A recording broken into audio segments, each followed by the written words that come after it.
Today on Mormon Times, serving locally and serving abroad. When I saw her look into that person's eyes, I said, you know what? What would Christ be doing if he were here right now? He would be serving the least of us.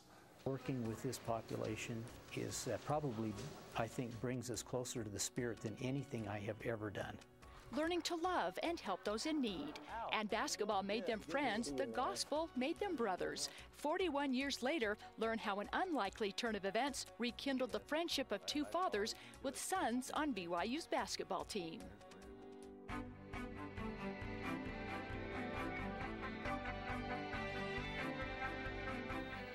Good morning and welcome to Mormon Times. I'm Kathy Aiken.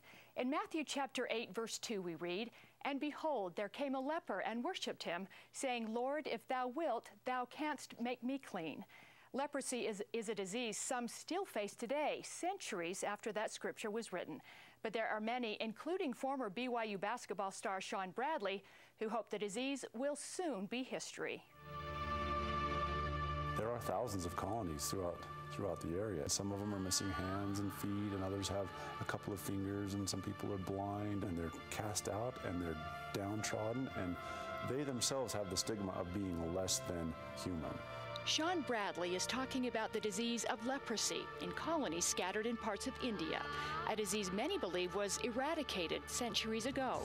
The only leper experience that I had is when in reading the Bible, reading those stories and those experiences, and when we saw this, we thought, wow, that's amazing that it's still that prevalent. So Bradley and his wife Annette decided to help. Just the hope that they had in rising above the stigma of being lepers, and just, I don't know, it just really touched my heart, and we just needed to go. Along with their 4 daughters, the Bradleys traveled back to India, helping at a school built by Rising Star Outreach. The school is for the children of those with leprosy, since they're often shunned by their local schools and forced to beg on the streets. Vaccinating the children against the disease and educating them in a healthy environment is crucial. They bring these children and they teach them their language of Tamil, they teach them English, they learn their math. Going over there and working with them was an amazing experience. Most amazing was working directly with those afflicted with leprosy. The smell, the look, just the atmosphere was just dirty and garbage everywhere. It was so amazing when we got there. Aside from being with the children, when we went into the leper colonies and helped there, it really was amazing to see our kids have such pure love.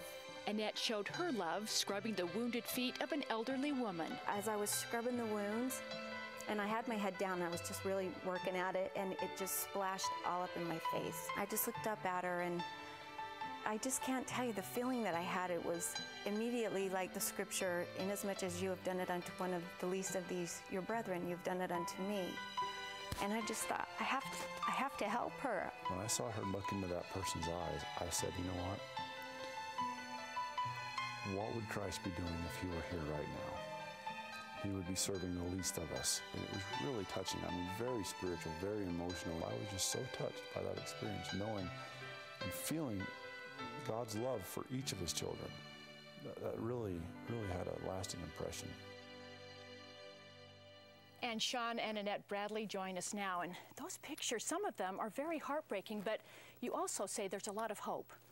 There is a lot of hope. There's a lot of people that volunteer and go and really care about these people. And in order for them to develop hope, the people that are going to work with them have to have hope as well, or else it won't spread.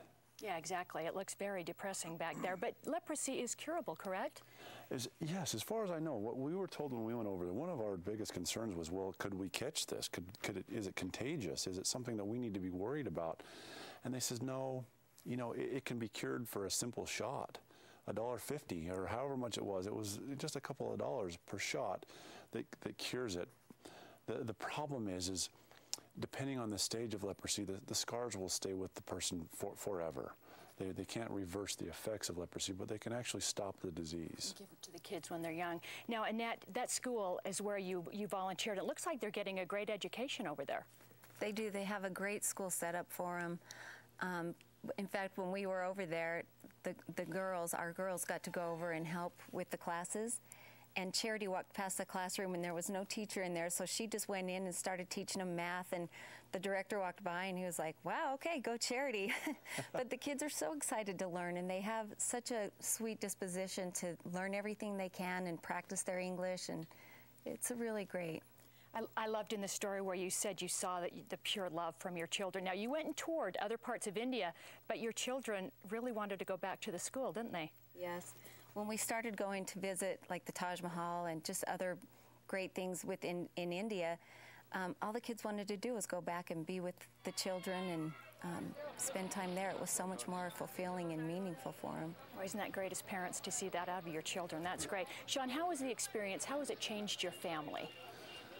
Well, you know, when our kids start complaining, look, let's be honest. In the United States, we have excess in many different ways, and yeah, we are throughout our country. I mean, there are people that are having some difficult times. We have to recognize that. But when you watch a child sleep on a cold cement floor and think that is their luxury, it really brings into perspective how good we have it here. So one of the ways it's affected our family is that we've become more appreciative of what we have. And when our kids start complaining about something, we said, well, remember your friends in India? They're like, okay, Dad, how many times are you going to use that, Dad? I'm like, as many times as it takes for us to understand and be appreciative of what we have. Well, Sean and Annette Bradley, thank you so much for sharing the story and how you volunteered with Rising Star Outreach. We appreciate you coming in this morning. Thank you. Thanks so much. Well, coming up next, an amazing twist of fate reunites Jimmer Fredette's father and a missionary serving in Glens Falls 41 years ago. It's unbelievably amazing that he came and taught me 40 years ago. We go our separate ways for 40 years. Then we both have a son good enough to play at a Division I level. They both go to BYU, and they're teammates at the same time.